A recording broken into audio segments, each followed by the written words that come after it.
বন্ধুরা, আপনাদের দেখাবো একটু পলিশের ভিডিও। দেখতে পাচ্ছেন কীভাবে পলিশের কাজ হচ্ছে মার্বেলের, কত একটু বিউটিফুল। আর যারা আমাকে কাজ করাতে চান, আমার মোবাইল নাম্বার 9836559104, এই নম্বরে যোগাযোগ করবেন। দেখতে পাচ্ছেন বন্ধুরা মার্বেল কীভাবে পলিশ হয়েছে, এখন ফিনিশিং হয়নি, অলরেডি এটা 5 নম্বর হয়েছে। ফিনিশিং হলে আপনাদের ভিডিওটা আরেকবার আমি দেবো। দেখতে পাচ্ছেন যারা কাজ করাতে চান অবশ্য আমার মোবাইল নাম্বার 9836559104, এই নম্বরে যোগাযোগ করবেন।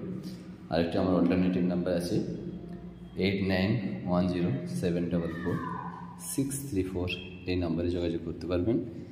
আর এই আছে আমাদের অর্জুন ভাই, দেখে নিন বন্ধু, ইনি পলিশটা করেছে কত সুন্দর। আর সুজিতদা দুজন মিলে করেছে, এখন ফিনিশিং বাকি আছে, আরও ভালো করে করবে। আর অর্জুন ভাই বলবে কিছু, যে পালিশটা যারা কাজ করতে চান আমাদের সঙ্গে যোগাযোগ করবে। ভালো আছে, যারা কাজ করাতে চান অর্জুনদা বলছে তাদের সঙ্গে একবার যোগাযোগ করবেন এই ঠিকানায়। ভালো থাকবেন, সুস্থ থাকবেন, খোদা হাফেজ।